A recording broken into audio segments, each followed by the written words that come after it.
Well, I'm going to call this program Coffee Talkie. So I just need you to say, Mr. Dana presents Coffee Talkie. Mr. Dana presents Coffee Talkie. Perfect. I'm a man that grew up with a woman's name. All right. So I still get stuff now. Now I'm getting like coupons for Depends, but it's to Ms. Schroyer. Ms. And it's Schroyer. the female kind. I get stuff with wings. All because of my name. It started off with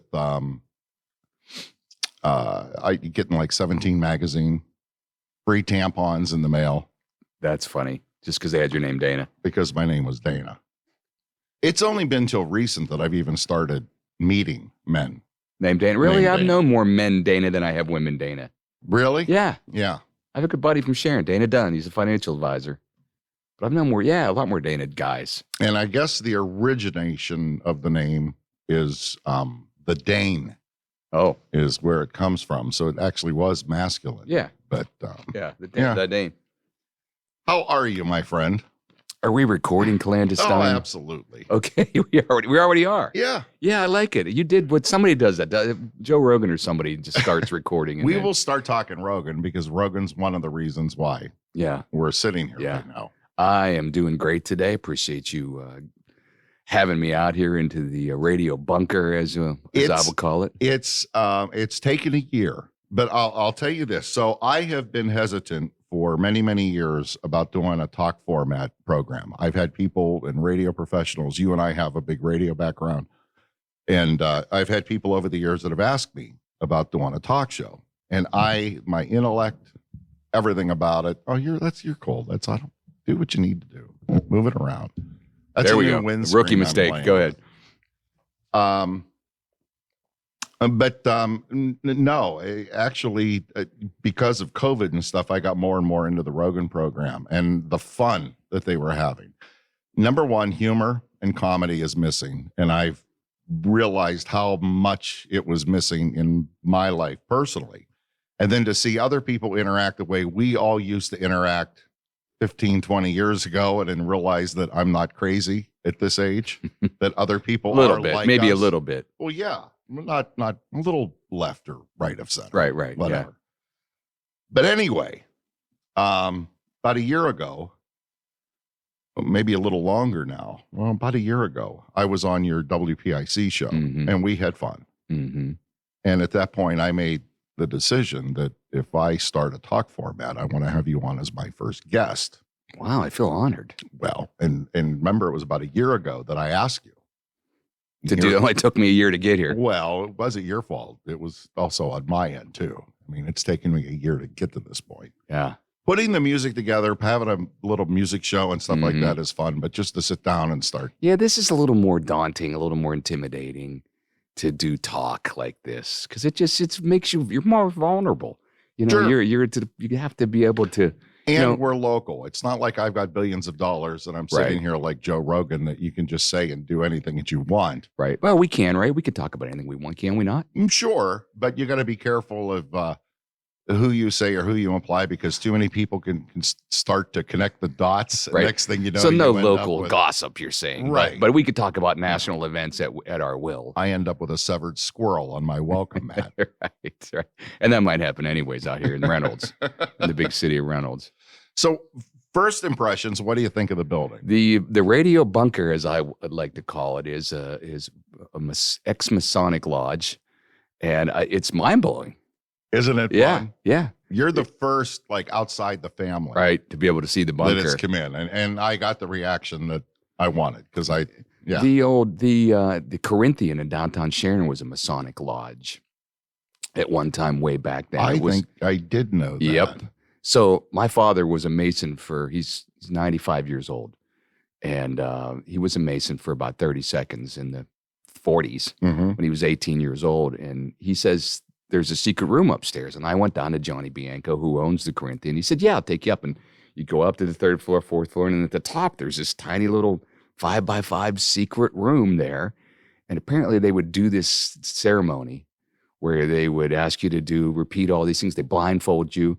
And then at the end of the ceremony, they plow you in the face with this big pillow, and it literally knocks you off your feet, and that's supposed to be it is part of the ceremony. Is it like the representation of death hitting It you? may or be something? it is some Yeah, representation yeah. of something. So my dad said, he goes, yeah, I was the next to the last guy to have that done. I said, how do you know that, Dad? He said, because I went in and they did that to me. And he goes, and then they did it. You're not allowed to tell anybody when you come out. It has to be a surprise. Right. And then they did it to the next guy after me. He's in mid-40s. And he had a heart attack. They blasted him in. Yeah. So they had to carry him out in the stretcher, and they're like, all right, we better not do that anymore. But so that was his short, but that room, that building is the real Masonic lodge with the secret rooms. And I don't know what those guys are about. But My dad has been a lifelong member of the lodge. My brothers are more recent in their adult life. So you're the only one that's not a subversive. No, and it just isn't me from the very beginning.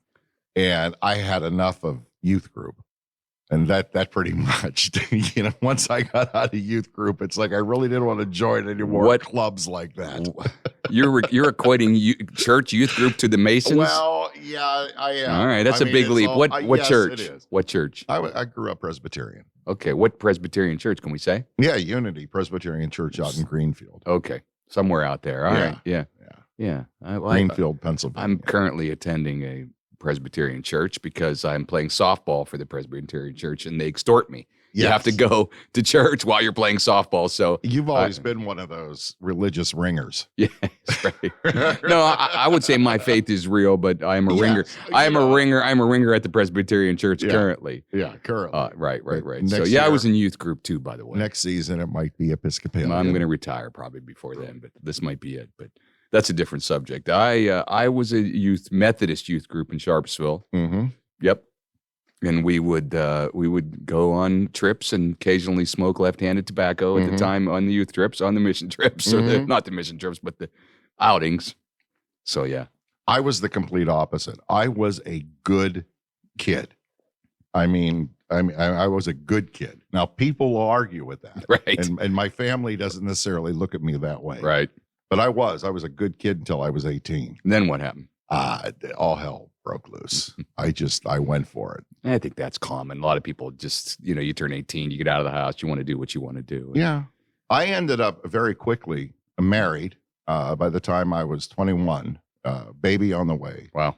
After the baby was born, ended up in Orlando and in the entertainment industry, of course. Started off at Church Street Station, ended up at Disney for a number of years. Doing what? When I left there, I was in the entertainment department. I was working equipment control, and I was one of the leads for different stage Disney productions. World. Yes. And I was actually at Epcot Center. Okay.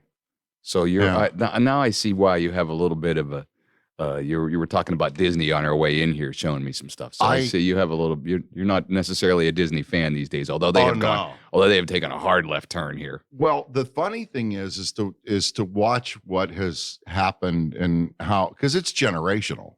I mean, you've got employees there. I mean, this is Disney's not a newer, it's a pretty well-established company, and even within the theme parks. And so by the time, like my sister was also an employee there, and by the time we were there and then how it's progressed to now, I can look back on it and see the beginning stages of all that, because we ended up going to work there right after it basically used to be a family-owned company. And then once it really became the Disney company, and then Eisner came on board, it totally shifted. But I'll tell you what, it was a fantastic place to work. Mm-hmm. And if I'd have stayed there, I'd have already been retired, very well off. Right. But so you were right. The Walt Disney family, whoever was Roy, I was going to say Roy. So they had sold the place by the son-in-law. time you started. They were, they, I don't know if you'd say they sold, but they were still within the company, because Roy went on to run the film department, the film part of the company. I think the animation department for a while. Then they shut it down before Pixar came along. Boy, I sound like I know something about Disney. That's right. Do you think they are a part of this everything that's going on these days with all these Yes. corporations, with the whole corporate the whole Great Reset. Do you know about the whole Great Reset thing? Are you following that at all? Yeah, it's another one, but yeah, this one's Yeah, there's all the woke companies are now, at least from what I can study from it, are now no longer beholden to the shareholders or to the people. They're beholden to the stakeholders, the people that invest in Right. them, and so that's why we just see. I think we see decisions made with like Bud Light decisions and the Disney decisions that are being made. it's this whole and it's all attached to this social credit Right. system that they want to. That Are you a Glenn people Beck don't fan as even- well as a Joe Rogan fan? Because Glenn Beck to me, I love. Yes. He's my favorite. Well, you don't know this, but so the little station up here, WGRP. Yeah. I was part of that before it went back to being WGRP, and it was a gentleman that owned it. They were a Christian station for a while. Then we made it more of a family friendly station. Well, you know, I knew that. I worked for 6 months there. Oh, that's right.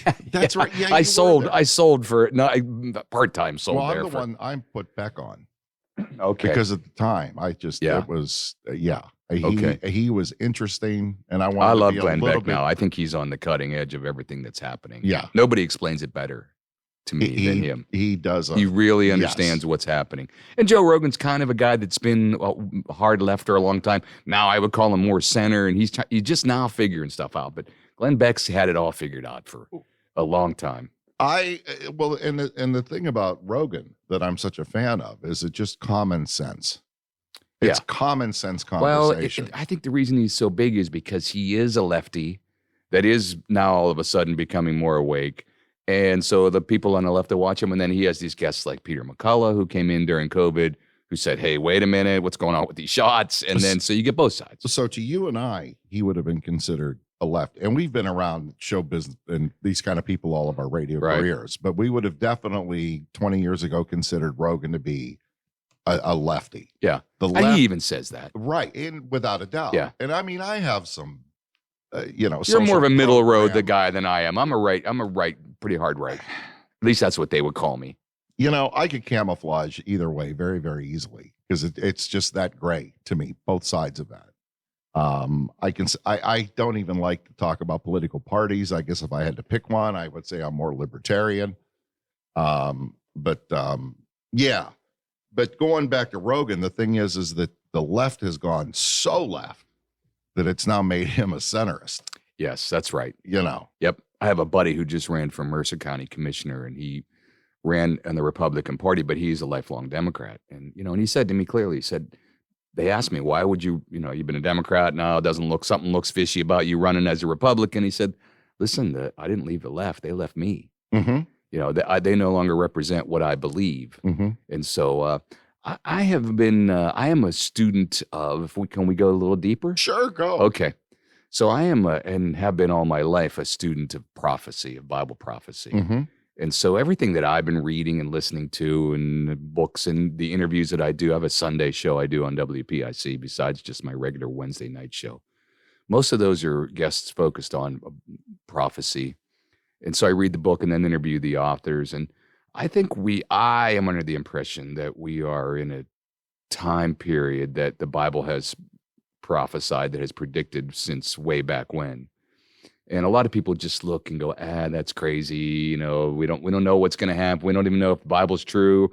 There's a whole lot of questions for that. But let me say this, within the community of which I consider myself to be a part of, almost everyone, the theologians and the guys that are smart enough to figure out what's going on, or at least think they are, all are under the impression that the convergence of the signs of what the Bible says must and will happen are now all here, unlike any time in history, and really not possible any other time in history, not before we had a digital currency, not before all the things that are possible.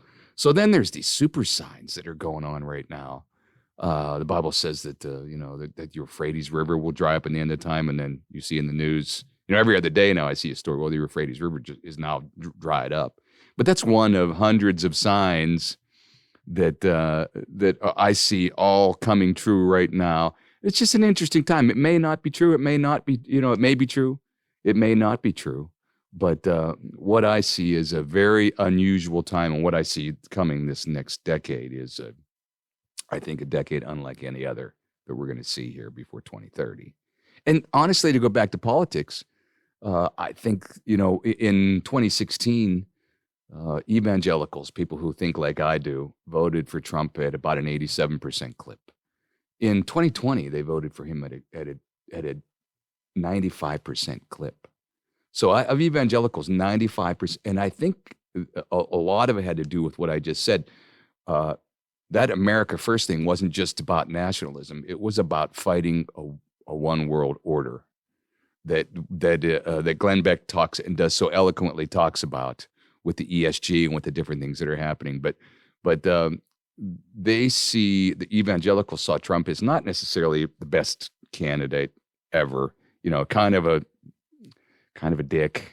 Mm-hmm. I can only listen to for so long, and I even feel bad for saying that because he's president. But just hard to listen to. Sure. Hard to everything about him was just difficult. And even now when I hear him talk, I'm like, all right, you don't have to, you're the president. You don't have to brag anymore. Just talk.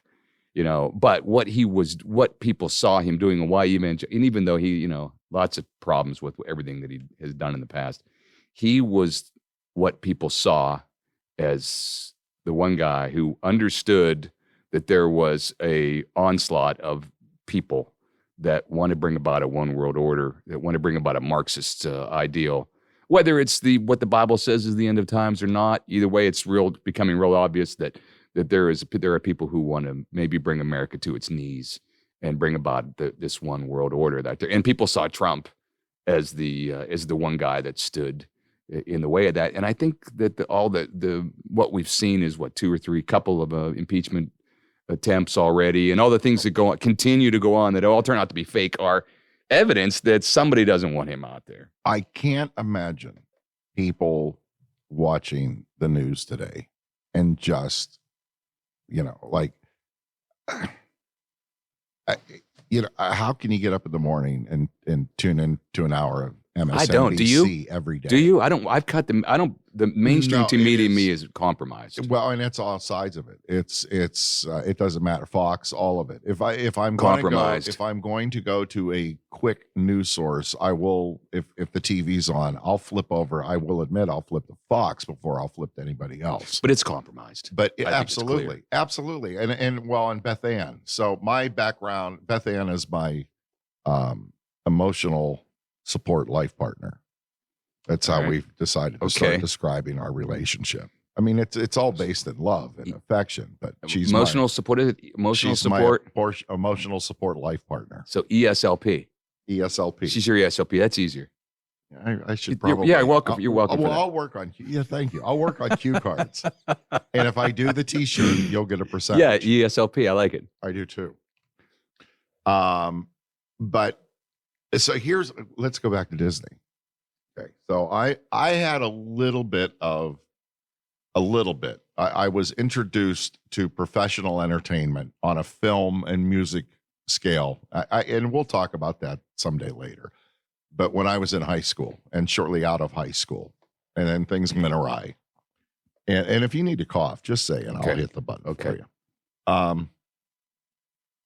But anyway, so it wasn't until I, 21, pushing 22, I ended up at Disney. And the first year I was at Disney, I was already into it. Pretty, it's a great company to work for. Started off working in operations. You had to do 6 months in operations before I get to the department that I wanted to get to, similar to like the military, because it was all built and engineered and structured, corporately structured like by the military. Yeah, really? It was. Oh, yeah. Huh. Disney interesting hired there was the relationship between Disney and the military, World War II. Weird. It's fascinating to look at and to study. But anyway, I ended up the first year that I was there, I went and we were invited. We got a ticket in our paycheck, and I was invited on a specific night to go to the Christmas parade. And it's September. And then it hit me. It's like, okay, well, they're going to do the Christmas parade and they're going to shoot it. So obviously I knew that going in. But then when I went in And I saw that there were like 2 or 3 different nights that they were doing this, and all the employees have been invited, and different employees were getting picked out, and they were getting dressed a different way. And the entire thing was completely and totally staged. It hit me like a ton of bricks. That was like my Saul on the road to Damascus moment or whatever. Everything is fake. Nothing is real. I'm confused. This was a parade? Yeah. So But the was it- Christmas, so just think they're already rehearsing it. They're getting it ready for the Christmas season. So before they open up and you're heading into the Christmas season, and when they would open it up, they would film it. And Okay. so it'd be like 3 nights of And dress so why did that rehearsal. shake your reality? Wouldn't you think that that's what they would do? I Prep, did, but prep everything at Disney? But when you're in it and you see how it's done, and then the final product, you get up with the family and it's Christmas Eve, and Right. you watch the parade that you saw and you see how it was done and how it's presented. Right. And it was just all Filmed of a in sudden, September. And yeah, oh yeah, and then all right. of a sudden it's like, wait a minute, nothing's real. And that's So pretty that made you much start to question everything that went on, everything through my entire life. including the news? Everything. I started seeing it for the performance art that it is. Do you think everything is like that now? Because I'm just now, I'm kind of just now within the last maybe 6 months decided that I don't really think I'm on the right anymore. I think it's all been a false choice for the last maybe 50 years. Elections, everything has kind of been staged for us. And Which in the media, everything that's sure. going on now, I'm beginning to Sure. realize that it's kind of all being staged. Yeah. That's how I feel about And it. is there any wonder that there are conspiracy theorists and everything else? I mean, when you look at Obama accepting, and saying his thank you to the nation, and he's Mhm. standing in the middle of a stadium amongst ruins that look like Greek columns that have all fallen. Yeah, And I mean, yeah. why wouldn't you go crazy? Yeah. And how crazy is it now that you and I are having this conversation and you start talking about prophecy and your belief in the prophecy and your belief in the Bible and things like that. And that today is way more taboo than Oh, it would yeah. be way Right. easier You to can't- sit here and talk about aliens. This is the only That's place more you can. believable. I think it all ties in. By the way, I think Well, so do I I. think the aliens Yeah. and the biblical stuff tie in. Sure. All right, let's talk about that next or now. Well, we can go. I mean, What do you believe? What do you think aliens are? Because I have a real specific idea of what I think. it just depends on what rabbit hole, because I mean, it's like pick a door for me. Okay. Pick a door and then I can talk about it. I'm of the school of belief that it just happens to be way too coincidental. I would hope to God that if we had aliens that were here and visiting us and messing with our military and doing everything that they could to make themselves known, that they would be intelligent enough to put us on some sort of a right track. But that doesn't seem to be happening. So therefore, I have a tendency deep down in the core of my belief to be very, very skeptical of all of this that is going on as well. All of what? You're saying all the evidence that's happening, the pictures that we see now from the Air Force and the meetings they had last year. You think? I believe more in a lost civilization that goes way, way back before our modern history. I have easier time believing in that than I do right now. Than aliens in coming from a far off planet. It's too coincidental. So do you think that all the events that have happened here over the last 50 years, the sightings and the pictures and the air pilots that have been saying this is what we saw, is that real? Is it deception? Is it? I think it's real to some people that are seeing it, but what we are seeing and here's one of my favorite examples that I have personally in my life. So we both grew up when Interstate 80 went in through Pennsylvania. Right. I remember it pretty well. I mean, it was a big deal because we lived out on 318 and driving down into West Middlesex, they were putting in that overpass and everything. And that was so I remember, I mean, really, really. So Interstate 80 and hearing Interstate 80 was about a mile from our house, and you could hear that was a new sound that was introduced into our lives because we were out in the middle of this farmland and all of a sudden you heard the traffic going up and down. But also what came with Interstate 80 was something that you didn't anticipate and you didn't know, and nobody was writing about in the paper in those days. It was a summer night. We're sitting out on my parents had just built a back deck. I was probably a preteen. There was a hum. It was dark. You couldn't see, but it wasn't completely pitch black. But it was enough that you couldn't quite see, but you could see the lights and you could hear the hum. And my mother went completely berserk and locked herself in the bathroom. And she was just bound and determined that there was a UFO hovering out over, the woods. And then went on and we're looking at it and we were all nervous and we were all scared and we had already talked ourselves into the fact that we were witnessing a UFO. And then all of a sudden out of nowhere, the Goodyear blimp lights went on. And then you could see that it was the Goodyear blimp funny. And it was following Interstate Right. 80. So But you think in that moment, do you if think those- that's what's happening all around the world? With I those are don't- just but accidental, or but maybe it's military stuff that's being tested that people I think it's- are UFOs. I think it's a little bit of everything. I think there's opportunity there to twist things. There's opportunity. It's too voluminous these days, I think, to be discounted as just Now, accidental. There's so many people that have as I had s- experiences that it's hard for me to just say, it's well, stuff. and my uncle once told me that he saw one when he was a farmer, A ton of people have told me they've seen and something. he saw something that he couldn't explain. Yeah.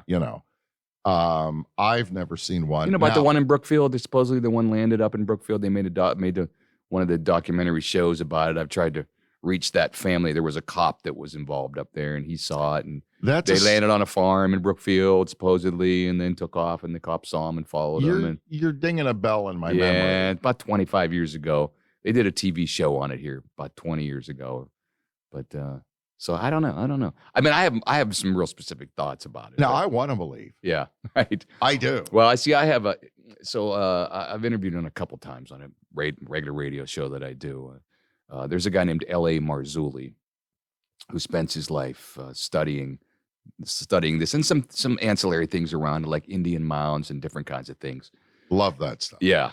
And I just did a small story on a Indian mound in Brookfield, and the guy that actually advertises in my paper and called me said, "What are you doing?" I said, "What?" He said, "I own that Indian mound. Quit telling people about it in the paper." He said, "I don't want a bunch of people out there digging around in my spot." Right. But they're right near a Yankee Run golf course. There's an actual Indian mound there, and there was burial there, and there's probably artifacts. Who knows what's in there? But so L.A. Marzulli does all that kind of stuff, and I've had an opportunity to read his books and interview him. He was originally on the Ancient Aliens show. And so, but he, like I, had a biblical worldview, and they kicked him off because they didn't like his biblical worldview. It's not popular, and people don't like that these days. But he spent time when they would do these people that would have abductions or aliens would show up at their house. He would whatever. He decided that he was like, people, I'm going to go and I'm going to interview them. The people that had these abductions or said they had abductions, saw what they saw, or actually had a visitation from this interdimensional being or whatever they were. And what he found was that almost everybody that and this is what changed my view of it all, what he found that it was almost all of those people that had a visitor were dabbling in the occult. And then all of a sudden, so they're opening up these doors to the demonic, and I don't, whether people believe that or not, I happen to. But they were opening up the doors to the demonic, and then all of a sudden, after they were doing all these occult practices, this being would show up and go, "Oh, by the way, I'm an interdimensional being, and I'm here to visit," yada, yada, yada. And what he also found was that these supposed aliens, it's all right. What he also found was that these supposed aliens would leave. They would be there. They would be able to have these powers over people. But at the name of Jesus, they would stop and flee. And that really made him think, why on earth would an alien, someone from another planet, care about, you're a God, our God.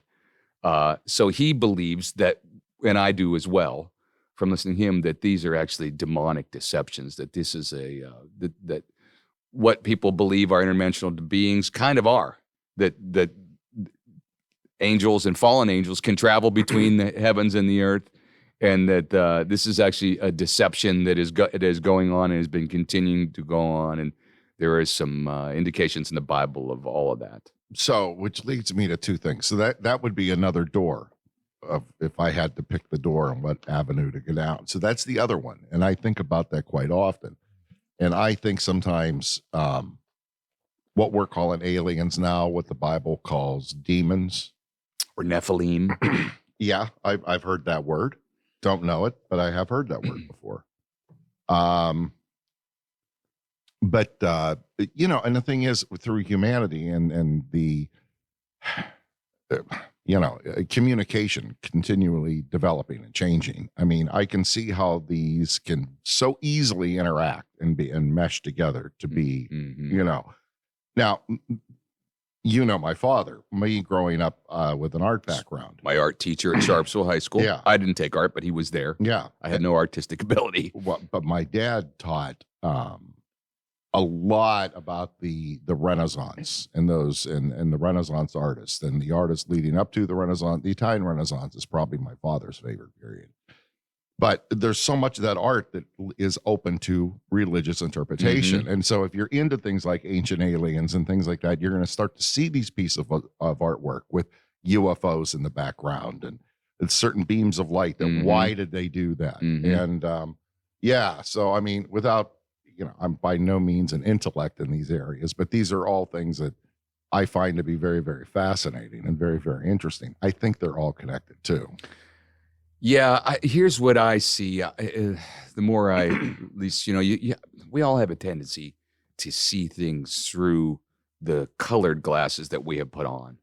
Right. So we view the events that happen around us through the worldview that we already have. So I have what is a traditional biblical worldview. Although I don't think a lot of people in the church believe like I do. A lot of the stuff I believe. I think there's some stuff going on that people are kind of naive to, that it's happening. But so we all see that, all the whole world through that view. And I that's what I have seen, over I lost my train of thought, but that's basically what I have seen through the eyes of, I see everything through that biblical worldview, going back to it. It's all connected. I remember what I was going to say, that we are in the Bible says that it's not against flesh and blood that we are battling against, or that we are, but it's actually principalities. And so, unknown to, I think, most of us, a lot of what is happening, especially what is happening now, why people go, why is it so crazy in the world right now? Why is it so weird? What is happening? That confusion lends me to believe that there is something spiritual happening in the world. That with a lot of people without spiritual discernment, without faith, the Bible says it's impossible to understand the things that are happening spiritually. You just can't, the natural man can't see it. So I believe that what we are seeing, what we're experiencing, and a ramping up, and I'll call it an early end times ramping up of spiritual things, is that all of those things, aliens, a lot of what's going on with the governments, a lot of what's happening with the World Economic Forum, with people that have plans to try to bring the world into this one world government, have all been prophesied since 1,000 years before Jesus. And here's the thing: the Bible's not batting 900; the Bible's batting 1,000. Jesus fulfilled 300 prophecies. So some of these prophecies, and this is what to me is the evidence of why this biblical worldview is the right view, because impossible. You can't say 1 in a billion chance, 1 in a million. It's 1 in impossible that Jesus fulfilled what he fulfilled. 300 prophecies of his life: how he would die, that there would be a spear stuck in his side, that no bones would be broken, the city that he would come from, the city that he would live in, how he would die, hung on a cross. Hung on a cross was prophesied in Isaiah in 750, Dana. The Romans hadn't even invented the crucifixion yet. The Bible said it would happen. So all these 300 things, and there are guys who have done, what are the odds of a guy somebody fulfilling 8 prophecies, 300, 700 years from now? It's 1 in billions. Well, 1 in 300 is just 1 in impossible. So the Bible's got this unbelievable record that says, look at all this stuff. And people say, oh, well, Jesus read the Old Testament, he tried to fulfill them. But there were, it's stupid stuff. They would gamble for his clothing. Bible talks about that that when he was dead, that they would gamble. He had a nice robe and they gambled for it. That they would stick a spear in his side, but not break his bones. break his bones was important. He came as a sacrifice for a lamb. And if you went in Israel and you offered a lamb as a sacrifice for the people, for your own sins, if the bone was broken, it wasn't acceptable. So that was all a part of it. So that is where we are with Bible. It's got this amazing prophetic history, batting 1,000. So now we have all these end time prophecies, right? And so the Bible says that Israel would be, it talks a lot about, mostly about Israel in the end of days. Well, in 70 AD, the Romans came in and sacked Israel, and people, 1200 said, Bible's obviously false. There's no Israel. There's no Jerusalem. It's not coming back. What do you think? The Mayans are going to come back? Or what civilization that has disappeared is come back? It doesn't happen. Well, the Bible said that Israel is going to be born in a day.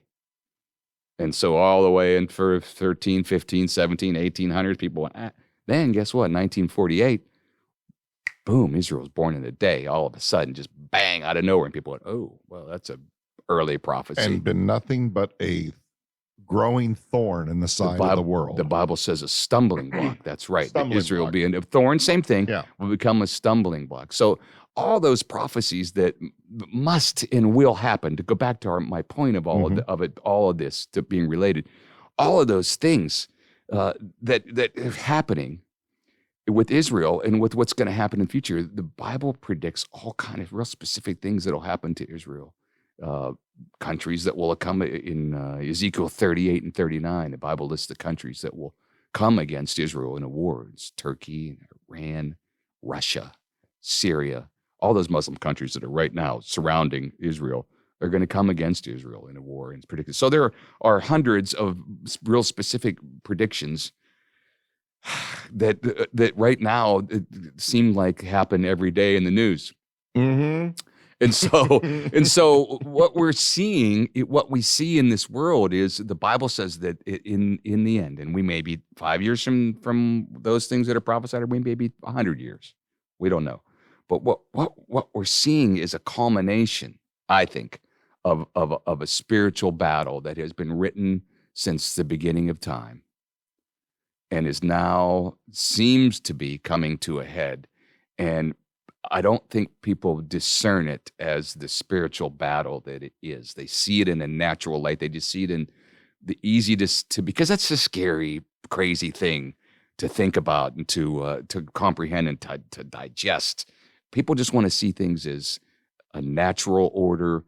Don't screw up my plans. My kids are only in college age. I don't want, that is not a comfortable message. Everything I just said, for most people, it scares people. I am under the impression that we are created and not evolved, and that God places us where he will place us. And you and I could have been alive in the could have been monks in the 1500s, or we could have been, but I am under the impression that God places us in a time period in history where he will place us, and that he gives us the talents and the abilities and the things that we need to do to handle those things in our lives, that he gives us the gifts to be able to do things. So I've been talking too much. Go ahead. No, you brought me to a perfect point though, because so that's all pretty deep. I know you didn't know we were going this deep. I don't think. No, I had zero agenda whatsoever. I mean, none. I'm a little bit prophecy obsessed. So but there's why not be? I mean, the proof is kind of in the pudding. I mean, we were both raised very much the same way. We kind of look at the world the same way. Let's just for the sake of this conversation, let's just assume that what you are saying is the absolute truth. All right. So living in these end times, how do we conduct ourselves as human beings, and how do we conduct ourselves as families? Because I mean, is this a time that we are supposed to be gnashing of the teeth and just in complete and total, remorse and throwing our, right, basically flogging ourselves and rolling around in ashes, right? Or one of the do we submit or do we fight too? That's been my question lately. So, and there's all kinds of different ways of fighting, and that's where it kind of comes back to me with humor, because gosh darn it, that was one of the things that has been just attacked uh, to no end here through the COVID and through everything else. And so, So the question is, what do we do? How do we act and react to all this? Sure, prayer is something. Meditation is very important. Yep. Quiet time, appreciation. You could say all of the easy things, but yeah, what do you think? I mean, what is? Well, how do we go about this? I think that that to be without real faith in these times, in this next decade, and there's that whole. What Trump pulled us out of was a lot of different organizations that were there. The agenda right now for those that are the one worlders is a 2030 agenda. That's been a really big, that's what the agenda is. It's they want to try to accomplish all the things that they want to accomplish, bring about a one world order, all those things by 2030. That's been the goal. And so this coming decade, I think we're going to begin to see some things happen exponentially, rapidly, very quickly that we're going to make our heads spin with the economy, with the dollar right now, everything that's going on there. We're headed for a difficult decade, I believe. Do you know about a book called The Fourth Turning? No. We'll come back to it. Okay. So I think without a personal faith during this next period, it's going to be a very exceedingly difficult time to be alive. For me, I have a personal faith in God and his son. The Bible says that when you do that, when you have a personal faith, that actually that the Holy Spirit, God's Holy Spirit coming and indwells you, actually comes into your heart and indwells you. And it's a very spiritual experience. And I think that that the best and the only real way that people are going to be able to get through this period that we're entering is to have a personal relationship with God, and through his son who died on the cross and rose again for us. And the leading of the Spirit, I think it's going to be a one day at a time leading of the Spirit. You like you said, prayer. But I feel like without the leading of the Holy Spirit in this decade and in these next decades, it's going to be exceedingly difficult to know what is happening, because I think things are going to, with the whole AI explosion, which everybody's warning, holy crap, it could be, people, the guys I've been reading about prophecy have been writing about artificial intelligence for 30 years and saying, how does it tie into the end times? So all these little things that seem unrelated, like you said, are now all of a sudden all related. And it's really a, but and you understand too, that this whole artificial intelligence thing it's like an oxymoron to itself. It's not, because it's being programmed by us, and it's going to take the best, the worst, and whatever. This is just, you're not buying the whole it could become sentient thing. No. What's with all the guys? I haven't got a handle on it, but what's with all the guys that developed it right now? Have you caught it recently within the last, just yesterday or 2 days ago? One of the big developers said, all the guys that developed it said, whoa, this is really bad. But they're all saying this has terrible potential. Well, I don't understand it. I know. I remember a story, and I think it was even like on 60 Minutes. And this was back in the 90s when they were starting to first build these supercomputers. And they basically took two of these chess playing supercomputers and put them up against each other. Right. And they started playing chess. But while they were, in the instant and of course they're playing games. It's not like they're moving one move at a time. It's just multiple games happening, at rapid rates of speed. And but in the meantime, in between all of this too, they were developing their own language, so that they immediately then began and immediately scared everybody in the room. And they developed their own way to communicate without being programmed. Without being programmed, right. They began shortcutting, basically, ways of. And so, this has been going on. Well, and again, what is to say what is sentient? I don't want to seem like such a cynic, because I'm not. But you know what? I believe in, plant something in the ground, it grows. Take care of your family, hug your kids, love all that stuff, because all of this stuff that's being put in front of us right now on these little double boxes all over the place is somebody with an agenda somewhere. I'm doing this because I have an agenda. Which is it's human nature. What's the agenda? To see what happens. So I'm an old radio guy. Good guy. agenda. Yeah, I'm an old radio guy that loves music. And so the music part of this that we're doing is basically spotlighting music that's all within a a day's drive of Greenville, Pennsylvania, we'll say, the middle of Mercer County. I want to do I like this talk part of the program to become, open it up to anybody to just come in and just to sit down and talk. I want to talk about venues. I want to talk about entertainment. I want to talk about church. Not with me. You're going to get deeper. We're going deep. You're getting me here. Well, that's what you knew that. You probably knew that. Yeah. It's kind of what, yeah. Well, listen, I think what you're doing here is great. And this conversation's been great as well. I mean, I think you should be doing this kind of stuff with people.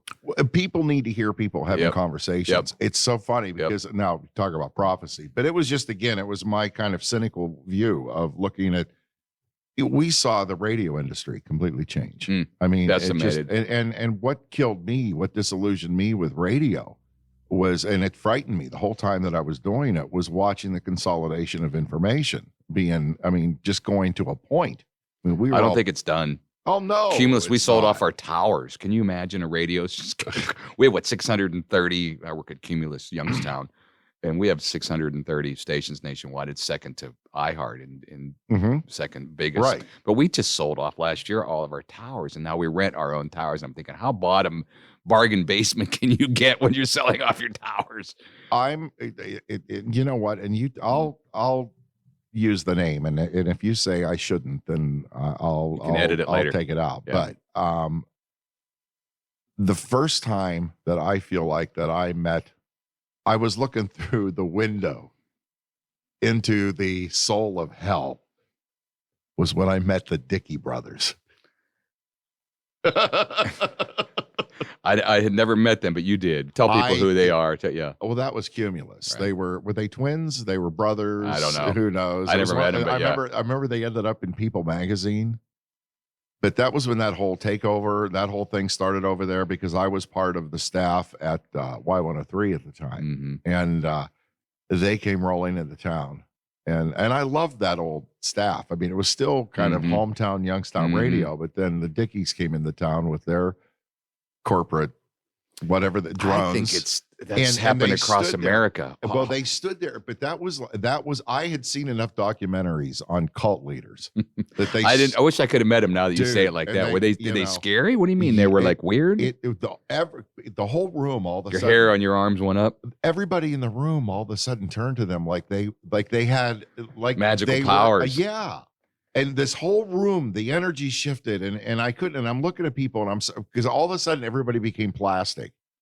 You know, it was like that one Keanu Reeves movie, where he keeps seeing all the people. He was the lawyer with Al Pacino. Yeah. Pacino's the devil. Yeah. That's a movie that should be shown at churches, by the way, for an adult audience. Right. And then, you think it was just people were just a little bit intimidated because these guys were owners or whatever. But you're saying there was something else weird there. There was just something else that was weird, and it's like, and not only while they're getting ready to slash and burn and cut and take away money out of your pocket, but they're doing this with a big old smile on their face, and it was so plastic, it was so soulless, and that's what radio has become. That's for sure. That was my first experience at it. I mean, there was nothing creative, there was nothing about what we were going to do, there was nothing about your community. It was, and then you saw what happened. I mean, there was jail terms and there was stock issues, but when they did the deregulation, they taught us in college that the strength of America is before they when they still kind of taught some things in college. Now it's just indoctrination, but they taught us that the strength of America was a lot of things, but one of the main strengths of America was the striation of the media, was the different kind of media. At the time, you were allowed to own 7 radio stations. Sure. That was it. Right. And I thought, well, that's right. And then when Clinton deregulated that whole thing, I remember being the only one, and I think I was working at part-time, at least in WPIC at the time. I was like going, hey, wait a minute, this is going to be bad, really bad, real bad for America and for radio. But more important for America, you start to allow these monopolies of voices, and then now we're here. And I'm not going to be surprised if we're not done here. And again, that this next decade, I think, is going to get even especially economically difficult. I wouldn't be surprised to see that iHeart by Cumulus or even down to where there's maybe one or two companies that own 90%, and that's almost the case now. But I wouldn't be surprised to see Cumulus get bought by iHeart, and then really be, only a couple of people really pulling the strings and all of that. And that's kind of what's going on in all the media. Mm-hmm. 6 companies own 80% of the major media now. Well, and everything's become McDonald's.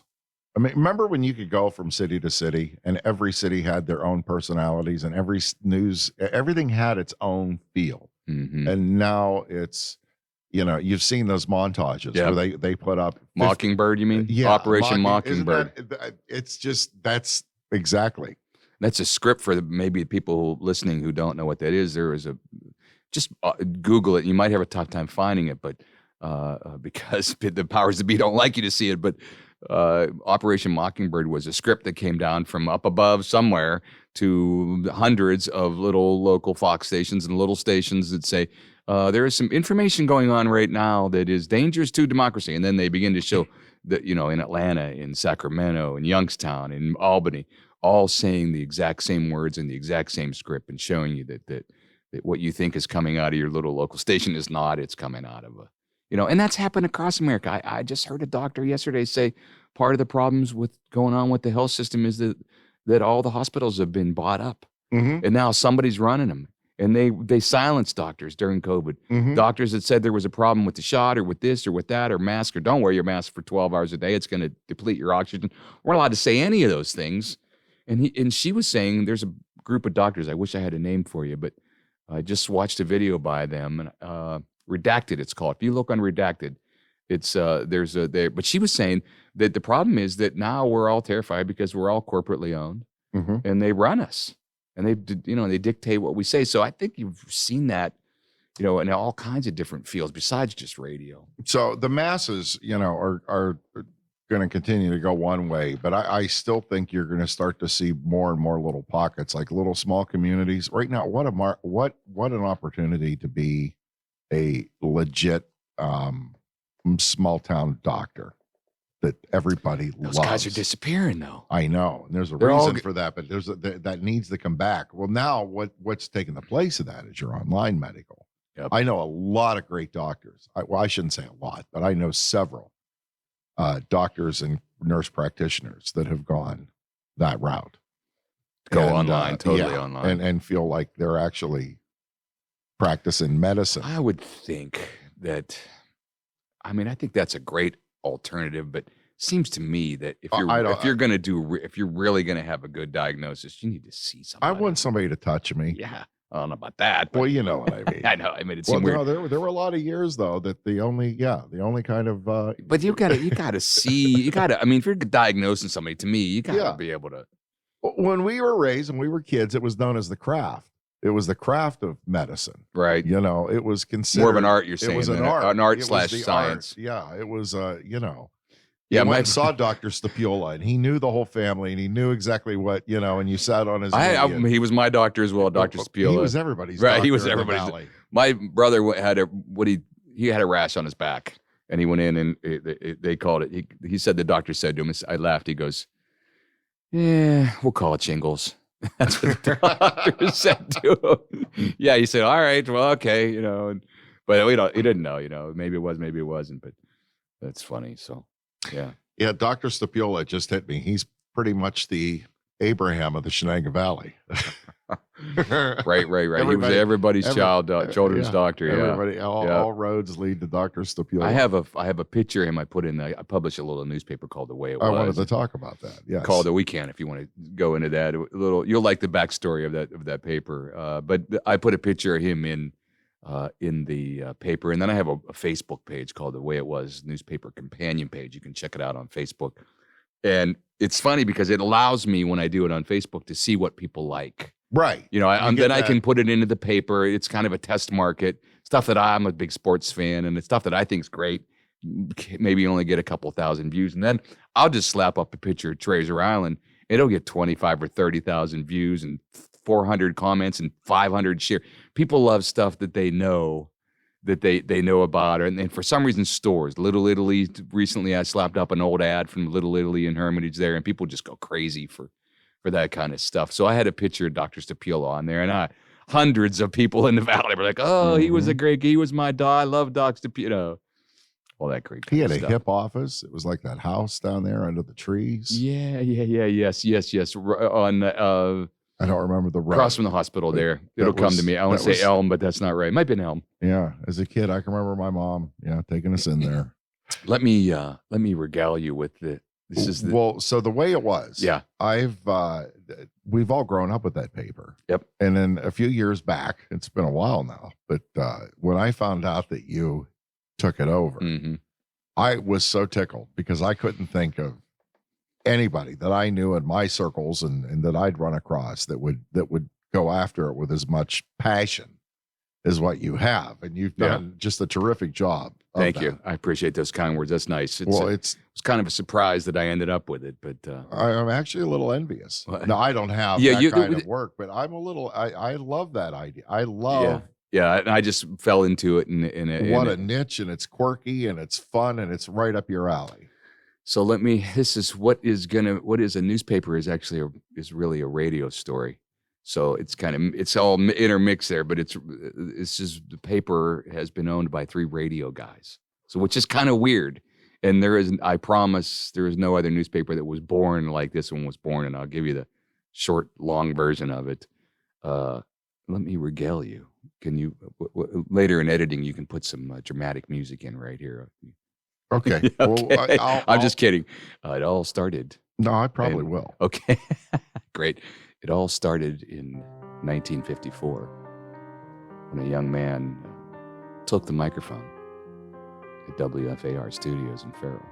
Of course, WPIC had already been on the air since I can't do the dramatic story anymore, but that's okay. WFAR, the very first DJ ever that cracked the mic at WFAR was a guy named Lou Russell. Oh, I remember that. Yes, I remember that name. So Panzarella was his name. Of course, you couldn't have a real Italian name back then, so he was Lou Russell, and a lot of people in the Valley were very fond of Lou Russell. WFAR guy for many years, and he was a WPIC guy. But he was like yourself, actually. You would probably love Lou Russell. He was a Renaissance man. He had a restaurant that was underneath Thornton Hall for a while where he cooked Italian food, but he was a concert promoter.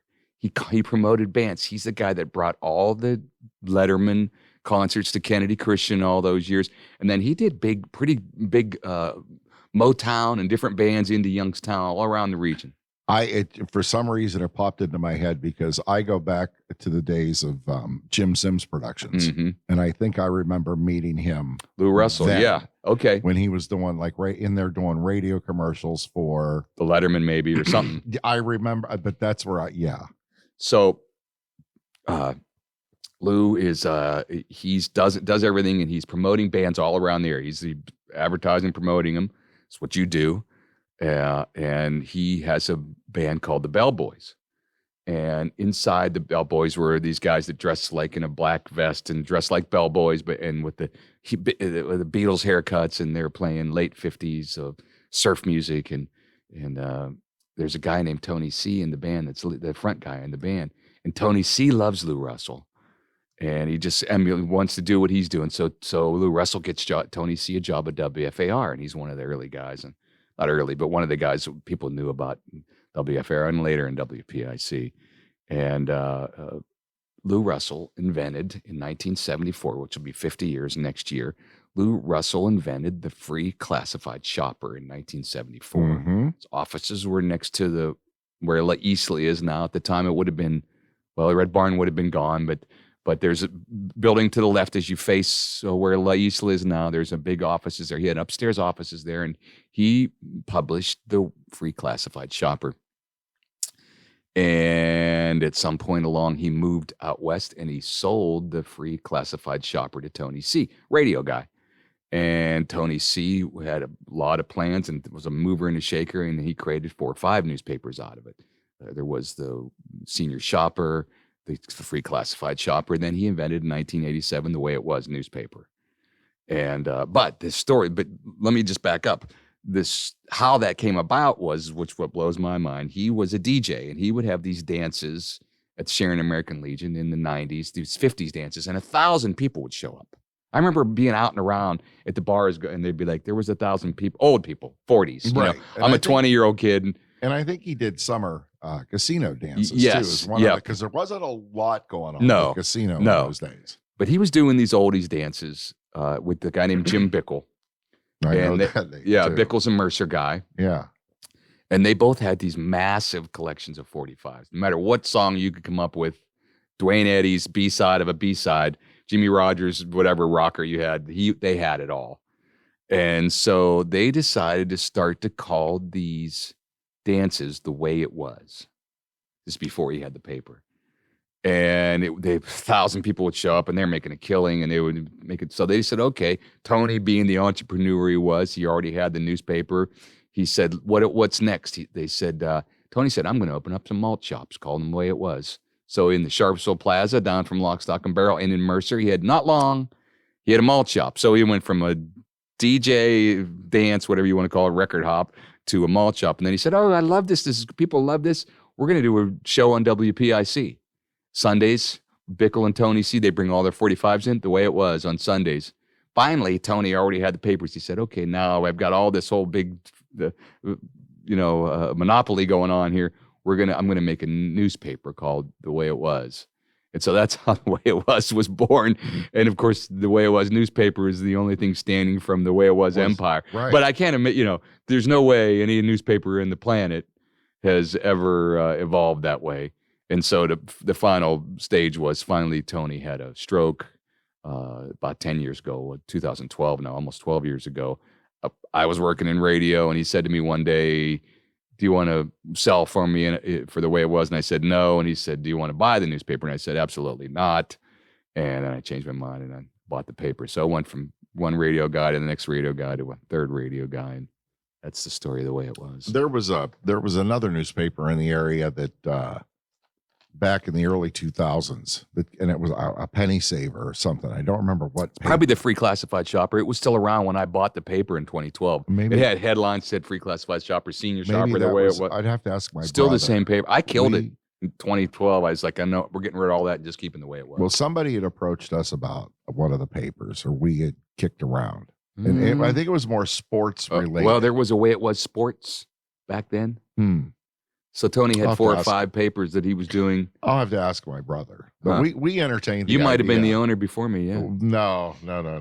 It was something. It was something different. You mean? But it was funny because this for you, it came about shortly thereafter. Yeah. But I remember we entertained the idea and we romanticized about how it would be.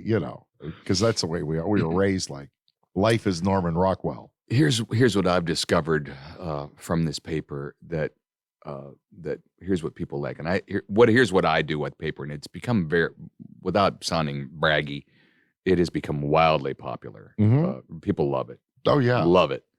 If it's not there, people are asking. Oh yeah, it's chaos. That's a bad day. Yeah. Oh yeah. It's people love this thing. They absolutely do. But what I do, my secret sauce is that I take history and facts and I turn them into a story.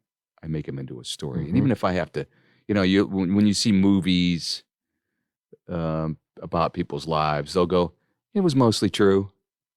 It was 95% true. Hollywood has to take a script and add some little things in there that make a story. I'm a big fan of coloring. So I try not to make a historical mistakes in the stories that I do because I tell a lot of history stories. But what I do is turn them into a beginning and a middle and an end and a punchline. And I turn them into a story. And that's what people like. And, that's how the successful communicators in the world, Jesus, that's what he did. He told stories. And so that's what I've discovered, what people like. You can just spit out historical facts and they'll go, that's nice. But if you turn it into a story, then it's people. Which is the theme of what all of the conversations this is a story telling stories, and even musically, again, going back to the music part of it. I was one of those kids that grew up because I really wasn't allowed to listen to rock music. Again, grew up in the church and my parents were. Oh, you weren't allowed to listen to rock music, really? No, not until really by the time 9th grade, my folks had pretty much put their hands in the air. But I mean, really, my mom and dad, they were on the edge if we were watching Donnie and Marie. That seems that was, usually Presbyterians weren't that strict. my parents, in my opinion, in my view of my parents are a little bit more old fashioned than what my grandparents were. Wow. My grandmother and grandfather were like doing riverboat cruises with Jerry Lee Lewis. And my dad was driving down the road listening to Mitch Miller. Right. So yeah, it was kind of a different. And I started off singing. I was a bit of a singer as a kid, and my parents really, really wanted me to be Tom. What was his name? From the Lawrence Welk Show, Tom Heatherton. Boy, I don't know. Remember the blonde dude that always wore the suits and had the nice baritone voice? Vaguely, barely. Whatever his name was, but that was acceptable, and that was what they would have. That's nice pretty. That's pretty. suit. I want to say legalistic, but pretty strict. I If you weren't allowed to listen to rock music, that's pretty strict. Yeah, I mean, I guess I've got to just do what you need to do there to make that thing work. It came with the kit. How about podcasting kits everywhere now? Are they a big deal? Have you? You don't. Well, I guess you don't follow those kind of No, things. but you're going to help me to be a podcaster. Well, I'd love to. Okay. I'd love. That's all what part of this is. So going back to the music part of it, I was a kid that grew up, and anytime I get a hold of any kind of music or any kind of albums, I would pick my favorite songs off of them. And then one eventually got a hold of a tape deck and then started making tapes so I could listen to my own mixes of music. And there's a whole long story behind that leading into radio, with basically my mother just constantly telling me that you talk too much. Why don't you get out of the radio station and see if they'll let No you one's going talk? to pay you to talk. That's what they told me in school. Yeah. So, but anyway, music again, we get back into that, and people like to hear the familiar stuff. There's a reason why radio does work, although I really hate what radio has become, because you pick a radio station, they're playing 300 songs in rotation over and over and over and over again. You hear the same songs in shopping malls. There's something, and I don't want to use this word in its original intention because it's become a slur, but the original intention of this word, when I say this, there is something retarded. Yes, slowing it down. Well, no, let me finish. Something retarded about especially for me, the classic rock format where you only play the same 500 songs. It feels like nothing ever develops. Retarded in the sense that nothing is going to new is going to develop. There's not, it's the same stagnation. Stagnant. And yeah, I mean, at least Hot 101. I don't like the music, but at least they're playing new stuff. Yeah. But even that, I mean, and the new stuff that the radio station's playing is already been released to the internet and to these kids. I don't know if I don't like it just because I'm old now. Well, we're old curmudgeons now. Right. That's the funny You part. hate to complain about new music because that immediately just people go, oh, they're just old guys. Well, so what I've done now, Beth Ann's taste of music, like Hot 101 and whatever. I mean, she's bouncing in the car and enjoying Trying to think it. of the acronym. And what did we say it was? I've lost it. The personal. Oh yeah, my I can't remember what. My emotional support life companion. Okay. Yes. I should probably write the emotional initials down. support. Emotional- ESL Companion C. companion. Yeah. Yes. Your ESLC. Go ahead. Yeah. We'll start using it. Yeah. Your ESLC. I'll practice that. Yeah. So no, she enjoys.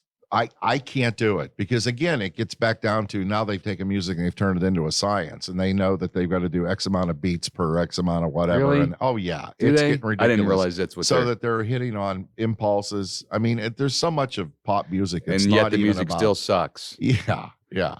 So, but for me, I like new music. I like finding new music. Do you like alternative?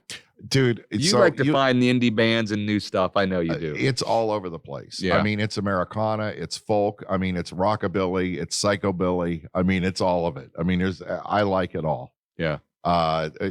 Heck, I've got a show with a polka song on it. Yeah, I like, and then the fun thing is, especially taking like an hour format of music and finding all this different stuff and then finding how you can make it flow. So for me, it becomes like a musical blog. And some of it you're going to like, some of it Did you like not. DJing when you guys were more of a morning comedy show than you were DJs, but when you did it, but did you, the times that I've DJed, I kind of got bored with it. So the most fun that I had, but then again, I was never much of a jock. I Right. did clubs. I wasn't really a jock until I left Youngstown and went to Erie. And that was the first time that I was completely on my own. I was pretty much a production guy from the beginning. I like to be This locked is before away. Super Dave and Dana? Well, before that, and even Okay. really it developed with Super Dave and Dana. Okay. And, he and I met in Christian radio. In Greenville? No, Mercer. Mercer. KTX or whatever it was? Yeah. KTX? Yeah. Yeah. I was just home from Florida and ended up there. So you guys had the super and crazy Super Dave and Dana. Yeah. And then Dave and I just hit it off. And then You guys were great. You guys were great on the air together. But I remember the shows. 93.3 or was that 95 K Rock? that was K-Rock was the first big one. Yeah. Was the first. Yeah. So let me tell you this. This is one of my Joe Rogan. This is a little guilty pleasure, and I'll just throw it out there. So one of the biggest comedy internet sensation programs that's out there is a program called Kill Tony. All right. And Never heard of it. It's a 90-minute to 2-hour. It's basically an improv. So what it is, they've taken and it's what Dave and I used to do nights out, and we used to actually entertain. So we'd go out and so let me back up again. Our start, we were one of the very first karaoke teams, if not the first. I vaguely remember karaoke something about team that. Before Simply Ed. Anywhere. Well, Simply Ed came after us. Right. He's been doing it for like 25 years or something. 37 Oh now. my God. Yeah, he's going to be on here That's before a good too choice. long. Yeah. Oh yeah, Good choice. Yeah, Ed's going to be on. Yep. I mean, I've got ringers, hooked up, and then I've got some other surprises that are coming up. But anyway, so Dave and I started our shtick doing a karaoke show, and I mean, this is back 1990, 91, and that's how we ended up doing getting on K-Rock. It was on your karaoke songs were on Reel to Reel. No, we actually had small Laserdisc. joke. Come on. Laserdisc. Oh, wow! I was kidding. You were at Laserdisc. Laserdisc. That's good. That was the first. There's a whole story behind that whole karaoke thing. But anyway, Dave and I end up on the radio, and so we started learning how to write and how to actually produce. And I was the only one with really any real production skills at that point. Dave was a concrete worker, grew up in working concrete and construction. And so, that was the whole thing and it was always that I always wanted to create radio theater, and doing comedy was the easiest way to do it. And actually somebody would pay you to do it. Mm-hmm. The thing that I didn't anticipate with all of that was I thought I was going to be, and again, there's so many examples of this in my life. When I got into all of this, and even when I got into radio and doing it with Dave, I never anticipated nights out. I never really thought about going out. I knew that you'd have to do a remote every once in a while, but I'd never given any thought to, once we gave up the karaoke, I figured, but no, the only way you can make a living was to go do nights out. So we had to come up with a shtick. And one of the things that we used to do is bring people up on stage. Sometimes we'd have a table with our banner on it. Other times it would just be us up there. But we'd basically bring people on stage and just beat them up for 5 minutes or so. And then they'd get a T-shirt. Right. And we'd make the audience laugh. Well, then I discovered this Kill Tony through the Joe Rogan and all of his comedian friends. And this Tony Hinchcliffe is who started it. And it's just this huge thing. And they had it in LA. And it was basically an open mic night where you come in front of several professional comedians, Tony Hinchcliffe being one of them, and then a guest, and they had a live band, which was what because Dave and I always did this with bands, out with nights out. And Hinchcliffe would, and then you get your name pulled out of a fishbowl, and then you get a 1 minute, you get 60 seconds to get up and give it your best shot at comedy. And then these guys just beat the daylights up out of you for a few minutes. Were these then people that were aspiring comedians or just people that were at the show? It could be anything. Right. But you have to put your name in. You have to volunteer to do it. It's just become huge. Well, now it's moved from LA to Austin, which is where they are. And it's all part of the comedy mothership. This whole thing. So your best 3 jokes in 1 minute. Exactly. 2 jokes maybe. And some of them are great. And then there's regulars. Right. I'm having a ball with it. But going back with Tony Hinchcliffe, he's from Youngstown. And he's on with Rogan. You got to get him on the show. He's going to be doing a show in Youngstown. But I've got to admit, now this is not, I'm just curious because he's talked several times on Rogan show about growing up and listening to comedy, radio in his town, in Youngstown. And these guys always sounded like they were having so much fun. Might have been you. It was either Dave or I or Freddie and Chris, Fast Freddie. And I would be more leaning to believe that it was Dave. They weren't that funny. It was Dave and I. Yeah, me too. I would. Yeah. And So you might have been the reason for it. How long did you do the Super Dave and Dana show? Well, he got fired. So he got fired both times. K-Rock, and then he was gone, and I got teamed up with Ken Lovejoy, and we became Stevens and Steele. Maybe vaguely, I remember that. And I loved working with Ken. Ken was a good partner. He was kind of a cross between Fraser Crane and Jonathan Winters. Wow. He was a goofball. We still keep in touch. What was Dave? He was kind of bombastic, wasn't he? Dave was, he was Dave. Tornado. What was he have a radio name? Dave? Just Dave, Super Dave. Okay. He's always been Super Dave. Okay. We actually got a cease and desist from Super Dave himself. Did you? Osborne, yeah. Yeah, a couple of times.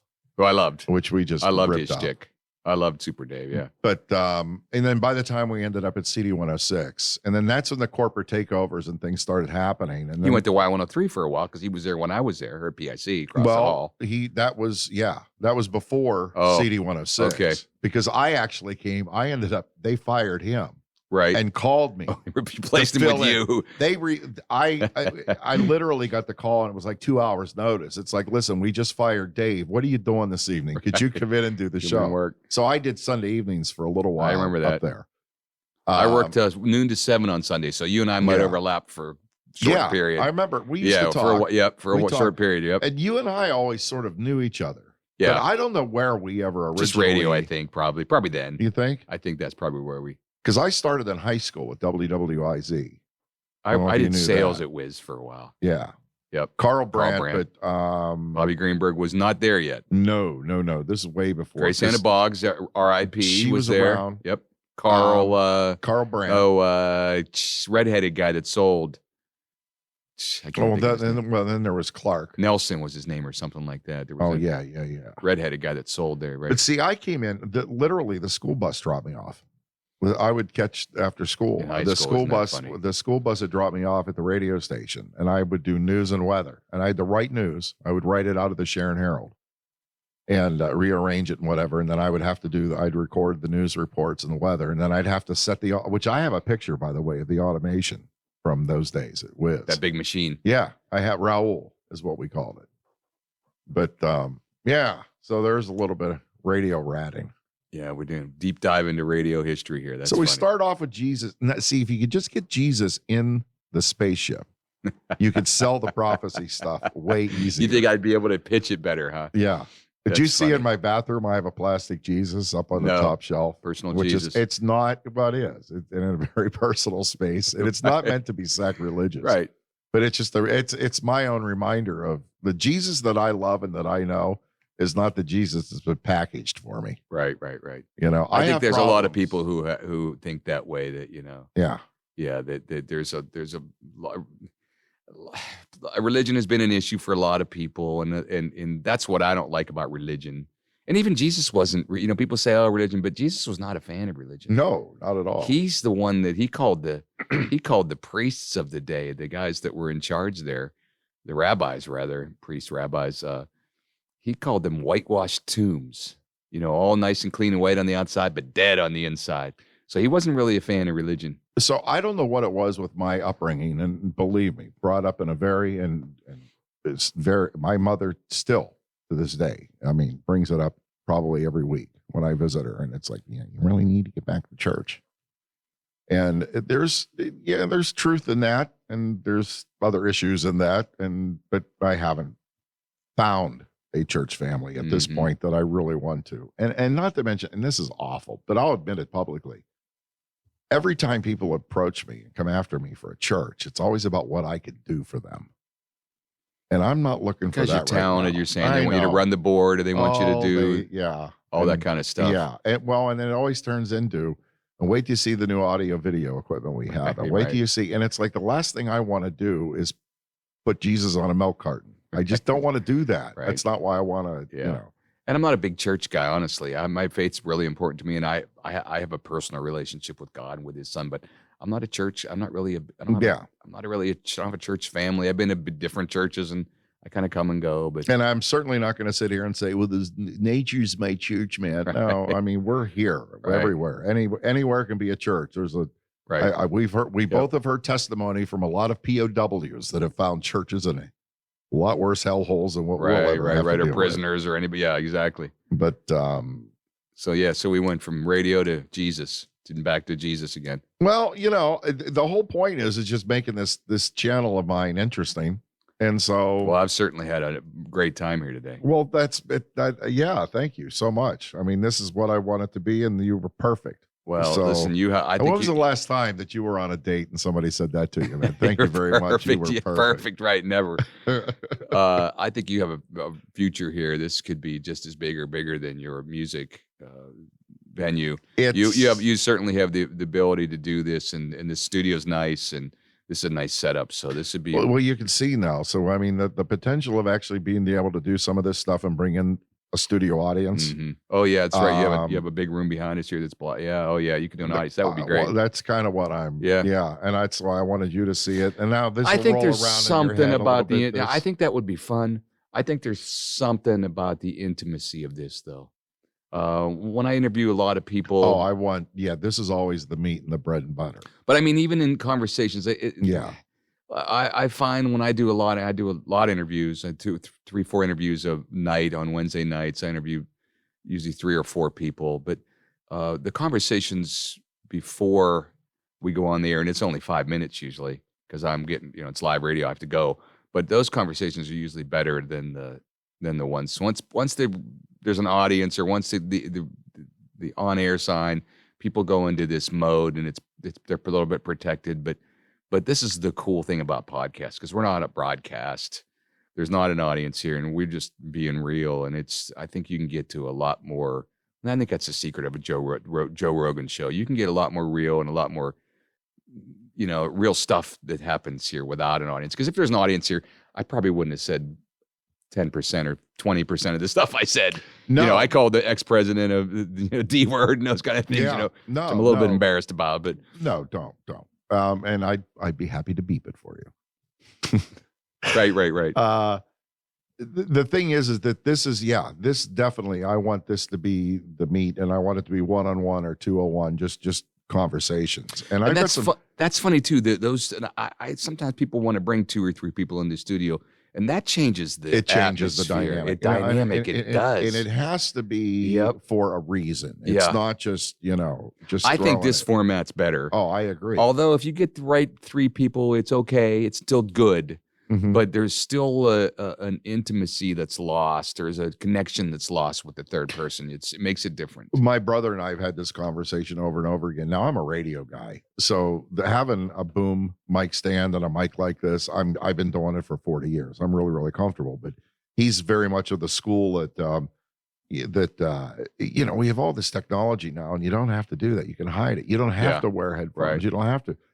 Thing is, I love it, and Joe Rogan, again, has talked about it, but I've also said this over and over in my radio career and having guests. It's like, man, once you put the headphones on, you're in the room. Yeah.